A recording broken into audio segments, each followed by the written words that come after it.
से पहले डैमेज हुआ नेवल वॉरशिप। युद्धपोत का ये हाल देख तमतमाया किम। तानाशाह किम जोंग को आया गुस्सा, दिए सख्त आदेश।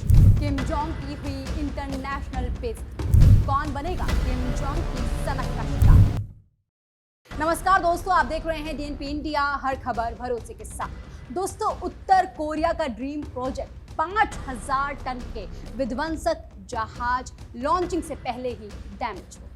ये प्रोजेक्ट उत्तर कोरिया की नौसेना के लिए एक महत्वपूर्ण प्रोजेक्ट था। ये उनकी ताकत दिखाने का एक मौका था, लेकिन इस प्रोजेक्ट ने लॉन्चिंग से पहले ही दम तोड़ दिया। इसके लिए बकायदा जलावतरण यानी कि लॉन्चिंग इवेंट भी आयोजित किया गया था, लेकिन ये समारोह उत्तर कोरिया और उसकी तानाशाह किम जोंग के लिए जगहसाई का मौका बन गया, उसमें तब्दील हो गया। नॉर्थ कोरिया का दूसरा डिस्ट्रॉयर समारोह के दौरान पानी में पलट गया। सार्वजनिक तौर पर बेइज्जती हुई। ये लॉन्चिंग इवेंट दुनिया को नॉर्थ कोरिया की नौसेना की ताकत दिखाने का मौका था। तानाशाह किम जोंग भी वहां मौजूद थे, लेकिन डिस्ट्रॉयर पानी में गिर गया और नॉर्थ कोरिया की ताक भी यूं ही पानी में बह गई। वहां खड़े तानाशाह किम जोंग और नौसेना के अधिकारी और वो हजारों लोग जो इस इवेंट में शरीक होने आए थे, उनके सामने ये होता हुआ देख रहे। दोस्तों, ये कोई छोटा मोटा इवेंट नहीं था। उत्तर कोरिया के सबसे बड़े और सबसे शानदार वॉरशिप कहे जाने वाले इस डिस्ट्रॉयर की लॉन्चिंग इवेंट था। तानाशाह किम जोंग वहां पर मौजूद थे और उनके सामने ये लॉन्चिंग होनी थी। नॉर्थ कोरिया का दूसरा डिस्ट्रॉयर किम जोंग और उनकी नौसेना के लिए एक महत्वाकांक्षी प्रोजेक्ट। ये तस्वीरें अगर आप देख पा रहे हो तो आपको पता चलेगा कि इस तस्वीरों से आपको पता चलेगा कि ये प्रोजेक्ट कितना ज्यादा महत्वपूर्ण था। ये लॉन्चिंग समारोह के दौरान जिस तरीके से वो राष्ट्राध्यक्ष मिल रहे हैं नौसेना के अधिकारियों से, उनकी जो खुशी है वो साफ झलक रही है चेहरे पर। और ये वो डिस्ट्रॉयर है जिसकी लॉन्चिंग इवेंट होना था, लेकिन उसके बाद की जो तस्वीरें निकल कर आ रही है, ये जो नीले रंग के तिरपाल में ढका हुआ दिख रहा है, वो डिस्ट्रॉयर है जिसकी लॉन्चिंग होनी थी। सोचिएगा कि अपनी बेटे के साथ कुछ दिन पहले इसी डिस्ट्रॉयर से जो मिसाइल परीक्षण था, उस कार्यक्रम के दौरान ये पहुंचे हुए थे, लेकिन अब सब कुछ पानी में बह गया है, इस वॉरशिप के तरह ही जैसे ये पानी में बहा। दोस्तों, ये डिस्ट्रॉयर पानी में जा रहा था और बैलेंस बिगड़ गया, रैंप से फिसल गया। बताया जा रहा है कि जहाज के निचले हिस्से में छेद हो गया क्योंकि इसके पिछले हिस्से में लगा हुआ परिवहन क्रेडल पहले खिसककर फंस गया था। वॉरशिप का ये जो लॉन्च है वो पूरी तरीके से फेल हो गया, लेकिन इससे भी बड़ी बात और सबसे बड़ी बात ये है कि लॉन्चिंग के वक्त किम जोंग वहां मौजूद थे। वे अपनी आंखों के सामने इस वॉरशिप को पानी में पलटते हुए देख रहे थे। लॉन्चिंग से पहले मिसाइल परीक्षण, जैसा कि मैंने आपको बताया कि इस डिस्ट्रॉयर से मिसाइल का परीक्षण हुआ था और इस दौरान किम जोंग अपनी बेटी के साथ उस कार्यक्रम में भी शरीक हुए थे। खूब फोटोशूट कराया था, वो तस्वीरें भी हमारे सामने मौजूद है। देखिएगा किस तरीके से वो और उनकी बेटी जा रहे हैं इसी डिस्ट्रॉयर के जो मिसाइल परीक्षण कार्यक्रम के दौरान। खूब तालियां बजी, खूब फोटोशूट हुई, खूब तारीफें बटोरी। ये पश्चिमी तट पर हुआ था, उसके मिसाइल परीक्षण कार्यक्रम के दौरान ये तस्वीरें निकलकर सामने आई। बताया ये गया था कि उस दौरान किम जोंग ने नौसेना के आधुनिकीकरण में इसे एक बड़ी सफलता बताया था। किम जोंग ने डिस्ट्रॉयर से दागी गई मिसाइलों को देखा और उसके बाद ये तय किया शायद कि 22 मई को इसका लॉन्चिंग इवेंट होगा और खूब शानदार होगा।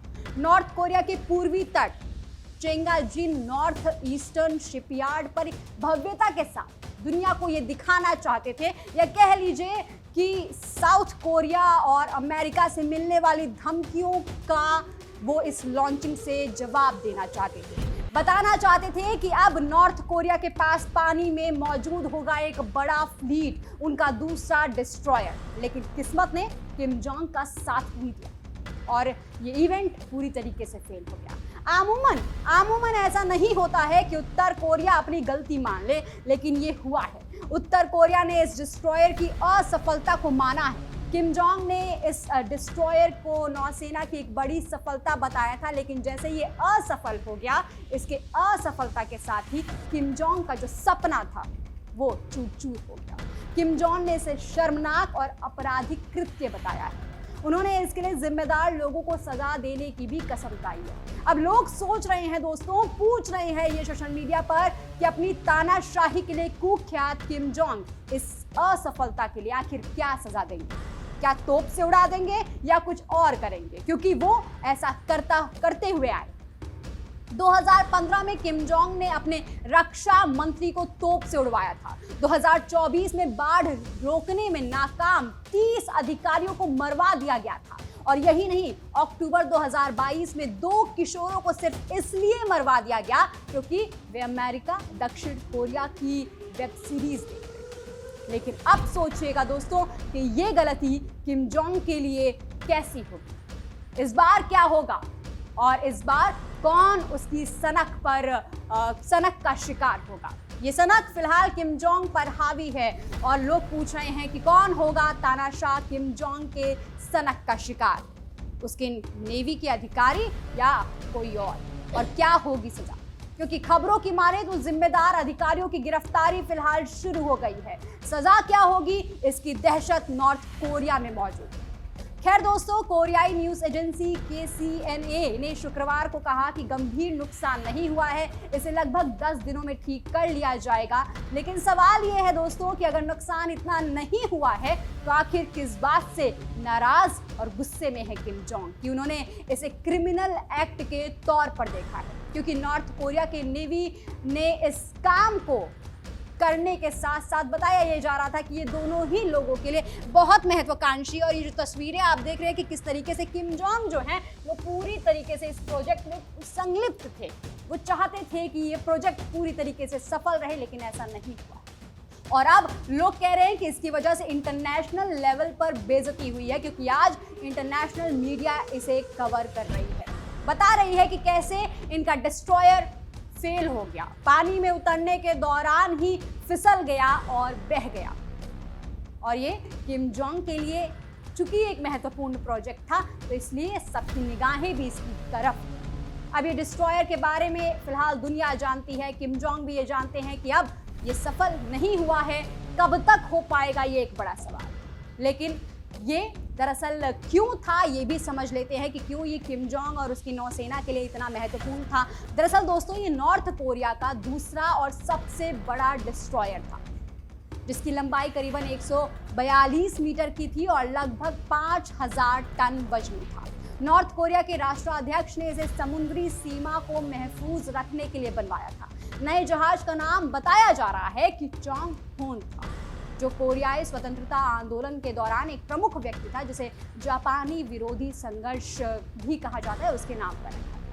मुख्य बंदूक अगर मैं बताऊं आपको तो करीबन 127 मिलीमीटर कैलिबर का वो हथियार है जो इसका मुख्य हथियार है, और इसके अलावा सतह से हवा में मार करने वाली कई मिसाइलें इसमें मौजूद हैं। बताया ये भी जा रहा है कि हवासल 2 क्रूज मिसाइल जैसी भी कोई मिसाइल होने का दावा किया जा रहा है। भारी हथियारों से लैस और साथ ही नॉर्थ कोरिया का सबसे आधुनिक वॉरशिप बताया जा रहा है।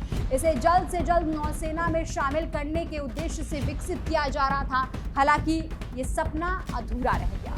कितने दिनों तक रहेगा ये कह पाना मुश्किल है, लेकिन आपको क्या लगता है कमेंट सेक्शन में लिखकर जरूर बताइएगा। साथ ही ये भी बताइएगा इस बार किम जोंग क्या सजा देंगे। इस खबर में फिलहाल के लिए इतना ही। देखते रहिए DNP इंडिया, हर खबर भरोसे के साथ।